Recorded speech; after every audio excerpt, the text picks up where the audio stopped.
आप सब लोग को मेरे बहुत बहुत नमस्कार। मैं सुमित, आपका बिजनेस कोच।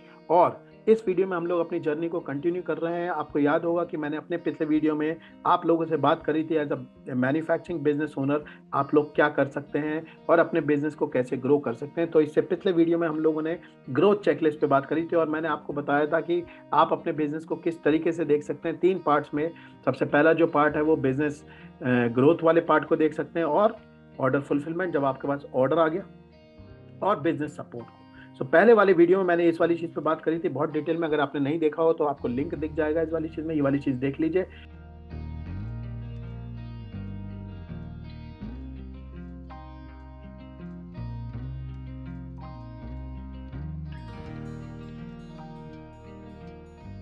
और आज मैं आप लोगों से ऑर्डर फुलफिलमेंट की बात करने वाला हूं कि आप लोग एज अ मैन्युफैक्चरर कौन कौन सी चीज़ें हैं जो आपके पास होनी चाहिए, जिससे कि आप अपने बिजनेस को ऑटो पायलट में लेके जा सकते हैं और अपने ऑपरेशंस को अच्छी तरीके से चला सकते हैं। क्योंकि आप देखेंगे इस चीज़ की डिपेंडेंसी होती है।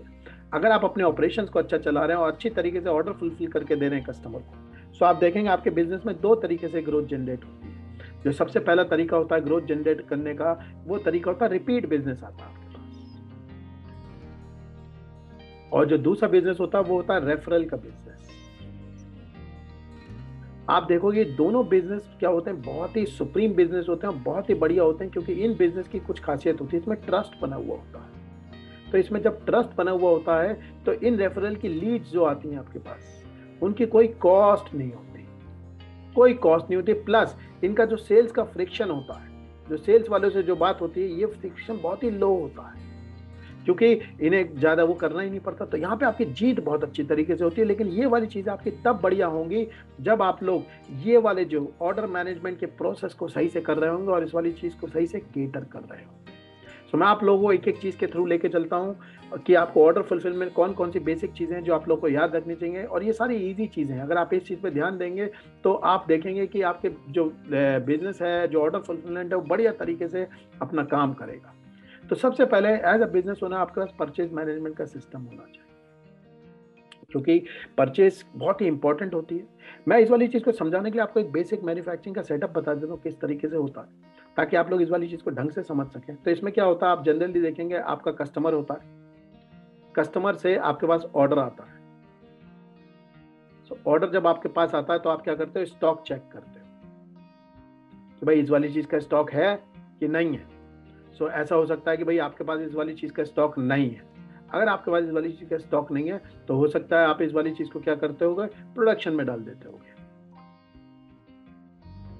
सो प्रोडक्शन वाला देखता होगा, अच्छा मुझे ये वाली चीज़ बनानी है, मेरे पास इसका मटेरियल नहीं है, तो वो क्या करता होगा, आपका बिल ऑफ मटेरियल बनाता होगा। और ये बिल ऑफ मटेरियल क्या होता होगा, आपका परचेज में चला जाता होगा, परचेज वाले के पास, जिससे वो परचेज करता होगा। आपका आदमी देखता होगा नहीं मेरे पास इसका स्टॉक अवेलेबल है, तो सीधे सीधे वो क्या करता होगा, इस वाली चीज़ की तैयारी करता होगा, डिस्पैच करता होगा। वो डिस्पैच में चला जाता होगा और पहुंच जाता होगा। जब आपका ये वाली चीज़ परचेज होकर प्रोडक्शन में आ जाती होगी, तो उसके बाद प्रोडक्शन से ये वाली चीज़ डिस्पैच में आ जाती है। तो आप देखेंगे यूजुअली मैन्युफैक्चरर का जो मैंने आप लोगों के सामने बनाया है, ये यूजुअल फ्लो होता है, जो मैन्युफैक्चरर्स का ऑर्डर फ्लो सिस्टम होता है, जिसे उन्हें देखना चाहिए। इस वाली चीज़ में जो सब बहुत इंपॉर्टेंट सिस्टम्स होते हैं वो क्या होते हैं, परचेज मैनेजमेंट का सिस्टम। आपका सिस्टम होना चाहिए परचेज मैनेजमेंट का, ताकि आपके हमेशा लो कॉस्ट की बाइंग हो रही है और आपकी जो कॉस्ट है बाइंग की वो कभी भी ऊपर नहीं जा रही। और मैंने देखा इस वाली चीज़ पे बिजनेस ओनर होते हैं वो चढ़ के बैठे रहते हैं, जबकि ये वाली जो चीज़ है ये एक बहुत छोटा सा टेबल है जो आपको बनाना होता है ग्राफ के फॉर्म में। जिस टेबल को आप बना लेंगे तो ये एक्टिविटी आप किसी को भी देख सकते हैं, सौंप सकते हैं, ताकि वो ये वाली बाइंग कर ले। लेकिन क्योंकि ये एक बहुत इंपॉर्टेंट चीज़ होती है तो बिजनेस ओनर इससे हटते नहीं है। अगर आप नहीं हटना चाहते तो आप ना हटें, लेकिन ये वाली जो चीज़ है आपके पास परचेज मैनेजमेंट का सिस्टम होना चाहिए और परचेज एनालिटिक्स भी होनी चाहिए। और मैंने देखा कि परचेज में लोग क्या करते हैं, वेंडर डेवलप नहीं करते। तो यहाँ पे आपके पास एक वेंडर मैनेजमेंट का सिस्टम होना चाहिए। वेंडर मैनेजमेंट के सिस्टम का क्या मतलब है, आप लोगों को कंटिन्यूसली नए वेंडर बनाते रहने चाहिए। आपकी एक टीम होनी चाहिए जो ये वाले काम को कंटिन्यूसली करे। इससे क्या होगी, आपके हमेशा बाइंग की कॉस्ट लो रहेगी। सो न्यू वेंडर का डेवलपमेंट सिस्टम, और सेकंड लेवल में परचेज में आपके पास वेंडर का रेटिंग सिस्टम भी होना चाहिए।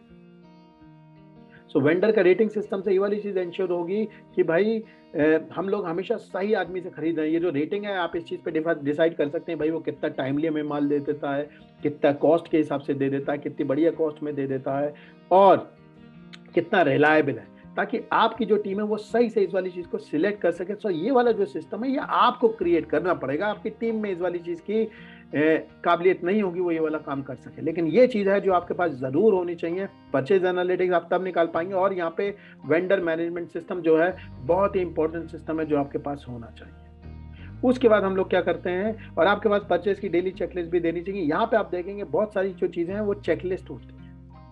उसके बाद आपके पास बहुत ही जबरदस्त स्टॉक मैनेजमेंट सिस्टम होना चाहिए जो हमेशा आपके स्टॉक को बैलेंस करके रखे। आपने देखा होगा स्टॉक आपका क्या होता है, जब माल निकलता है, जब माल डिस्पैच के लिए जाता है, सो माल आपका माइनस हो जाता है, और उसके बाद माल आपके पास हो सकता है पीछे से आता हो, बना बनाया आता हो, या आपकी मैन्युफैक्चरिंग यूनिट से आता है तो प्लस हो जाता है। ये वाला जो स्टॉक है हमेशा अपडेट होना चाहिए। अब यहाँ पे दो तरीके के होते हैं, आपने देखा होगा अपडेट्स होते हैं। एक लॉजिकल अपडेट होता है।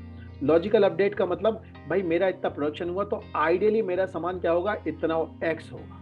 लेकिन जब आप उसका फिजिकल ऑडिट करते हैं तो आप देखते होंगे वो सामान एक्स नहीं एक्स डैश होता है। एक्स डैश का मतलब डिफरेंट होता है। आपकी कोशिश ये होनी चाहिए कि ये वाला कभी भी एक्स डैश और एक्स नहीं होना चाहिए। थोड़ा थोड़ा कभी कभी होता है, अगर आप लोग जैसे स्टील के सप्लायर हैं, उस वाली चीज़ों के सप्लायर जिसमें आप लोग वेट से ये वाला काम करते हैं, तो थोड़ी बहुत चीज़ें इधर उधर हो सकती हैं, लेकिन ज़्यादा इधर उधर नहीं हो सकती। तो आपके पास ये वाला क्लियर सिस्टम होना चाहिए ताकि आपके स्टॉक्स अपडेटेड रहें। प्लस आप देखेंगे स्टॉक सही से ना होने की वजह से बहुत दफ़ा प्रोडक्शन रुक जाता है, चीज़ें रुक जाती हैं, बहुत सारा नुकसान होता है। तो उस वाली चीज़ को मैनेज करने के लिए आपके पास बहुत ही तगड़ा स्टॉक मैनेजमेंट का सिस्टम होना चाहिए जो आपको ट्रू पिक्चर दे रहा है कि स्टॉक कहाँ पे, और सर में नहीं होना चाहिए, ये सिस्टम होना चाहिए।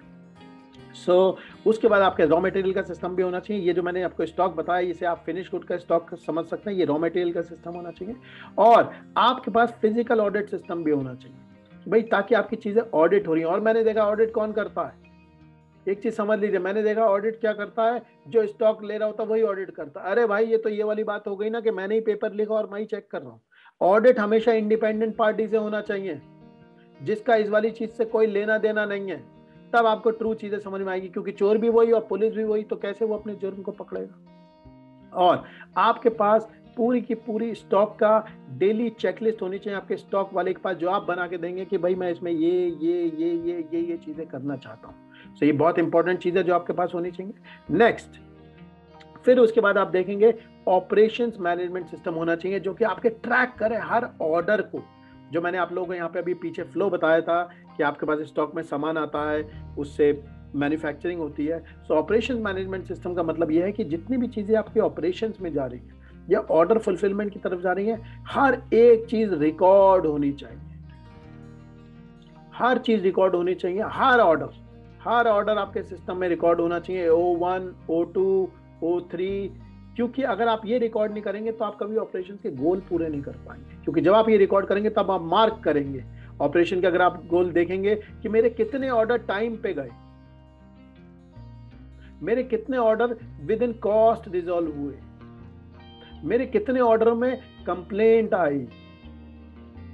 क्योंकि जब तक आप ये वाली चीज रिकॉर्ड करना नहीं शुरू करेंगे तब तक आप इन चीजों को बेटर नहीं करेंगे, और जब तक आप इन वाली चीजों को बेटर नहीं करेंगे आपकी कॉस्ट कम नहीं होगी, आपके रिपीट और रेफरल बिजनेस पर फर्क पड़ता रहेगा। इसीलिए आपको बहुत जरूरी है कि आप ये वाला ऑपरेशन मैनेजमेंट सिस्टम है उस सिस्टम को जरूर बनाएं। आपके पास उसके बाद मशीन की ब्रेकेज होती है तो उसकी चेकलिस्ट होनी चाहिए। क्वालिटी मैनेजमेंट सिस्टम को इंश्योर करना चाहिए कि हर क्वालिटी का जो इशू है क्वालिटी में रजिस्टर हो रहा है। और उसके बाद अल्टीमेटली जो आपका प्रोडक्शन वाला आदमी उसे इसका रूट कॉज करना चाहिए कि भाई मुझे बताओ ये गड़बड़ हुई क्यों, ताकि अगली बार वो वाली गड़बड़ आपके सिस्टम में ना हो। उसके बाद जो नेक्स्ट सिस्टम है वो कस्टमर डिलाइट सिस्टम। हर ऑर्डर पे कस्टमर से पूछना, भाई साहब आपको हमारा सामान कैसा लगा, मुझे फीडबैक दो, अगर बढ़िया लगा तो टेस्टिमोनियल दो, नहीं लगा तो मुझे बताओ। और जहां पे आपकी कंप्लेंट्स आ रही हैं उसका रूट कॉज होना चाहिए। आप देखोगे समय के साथ आपके जो कंप्लेंट सिस्टम होता है, कस्टमर डिलाइट का सिस्टम होना चाहिए, इसका ग्राफ नीचे जाना चाहिए। सो अगर ये टाइम है तो कंप्लेंट्स, एक कंप्लेंट बार बार रिपीट नहीं होनी चाहिए। अगर रिपीट हो रही है इसका मतलब आप उससे सीख नहीं रहे। सो आप देखेंगे धीरे धीरे आपकी कंप्लेंट नीचे जानी चाहिए, और जब आपकी कंप्लेंट नीचे जाएगी अगर आपके कंप्लेंट का ग्राफ, अगर मैं इसे कहूँ ये कंप्लेंट का ग्राफ है, तो आपके रिपीट और रेफरल का ग्राफ ऊपर चला जाएगा, क्योंकि आपकी कंप्लेंट नीचे जा रही है तो आपकी रिपीट और रेफरल ऊपर जाएगा। तो ये इंपॉर्टेंट चीजें हैं जो आप लोगों को अपने पास रखनी चाहिए और समझनी चाहिए, ये बहुत ही इंपॉर्टेंट चीजें हैं। ये मेरा सेकंड वीडियो है। आशा करता हूँ आपको ये वाली चीज समझ में आई होगी। अगर आप लोगों ने पहला वाला वीडियो नहीं देखा है तो प्लीज ग्रोथ चेकलिस्ट को देखिए, जिसमें मैंने बहुत डिटेल में बताया है कि आप लोग अपने बिजनेस को कैसे ग्रो कर सकते हैं, और इस वाली शीट को आप लोग डाउनलोड कर सकते हैं और अपने इस्तेमाल में ले सकते हैं, और एक एक चीज को टिक करते रहिए, जिससे आपके रिपीट और रेफरल बढ़ जाए।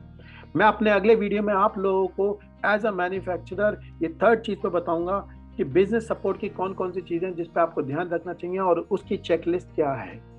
आशा करता हूँ आपको ये वाला वीडियो पसंद आया होगा। अगर आपको ये वीडियो पसंद आया हो तो प्लीज इसे लाइक करिए, सब्सक्राइब करिए और शेयर करिए, और यहाँ तक पहुंच गए तो इस वर्कबुक को जरूर डाउनलोड करिए और इस वाली चीज पे काम करिए। मेरे नेक्स्ट वीडियो तक के लिए आपको बहुत बहुत नमस्कार। Thank you very much. आपको मेरा नमस्कार, मैं सुमित। मैं आपकी तरह एक बिजनेस ओनर हूँ और small to medium business owners की मदद करता हूँ उनके बिजनेस को नेक्स्ट लेवल पे ले जाने के लिए, उनके बिजनेस को ग्रो करने के लिए, उनके बिजनेस को ऑटो पायलट में ले जाने के लिए। तो इससे पहले थोड़ा सा अपना बैकग्राउंड बता देता हूँ। इससे पहले हमारी कंपनी थी एड्यूरेका, जिसे हम लोगों ने 4 साल में 0 से लेकर 250 करोड़ तक पहुँचाया था, वो भी बिना किसी एक्सटर्नल फंडिंग के। इस कंपनी को हमने ग्रो किया था 4-5 लोगों से लेकर 350 लोगों तक की कंपनी बनाने, और 2017 में मैंने इस कंपनी से एग्जिट लिया, इसके एक्टिव रोल से एग्जिट लिया और अपनी कंपनी स्टार्ट करी आई डिज़ाइन माई लाइफ, जो कि MSME बिजनेस ओनर्स के लिए डेडिकेटेड है। उसके बाद मैंने एक किताब भी ऑथर की, जिस किताब का नाम है I can grow your business. इसमें मैंने अपनी पूरी की पूरी जो लर्निंग्स हैं वो शेयर करी हैं बिजनेस ओनर्स के साथ, कि कैसे आप अपने बिजनेस को ग्रो कर सकते हैं, कैसे आप अपने बिजनेस को ऑटो पायलट में लेकर जाते हैं। अगर आप लोग हमसे जुड़ना चाहते हैं तो आप लोगों को ये बताना चाहता हूँ कि हम लोग बहुत सारे बिजनेस वेबिनार्स करते हैं, बहुत सारे बिजनेस के प्रोग्राम्स करते हैं। तो आप लोगों के पास हमारे पास जुड़ने के लिए ये वाले लिंक्स दे रखे हैं, आप हमारी वेबसाइट पे जा सकते हैं, ये वाले डायरेक्ट कॉल कर सकते हैं, ये जो आपको स्क्रीन पे नंबर दिख रहा है, इस तरीके से आप हमारे साथ जुड़ सकते हैं। आशा करता हूँ कि हमारी आपकी मुलाकात होगी। अगर आप अपने गोल्स के लिए कमिटेड हैं तो थैंक यू वेरी मच।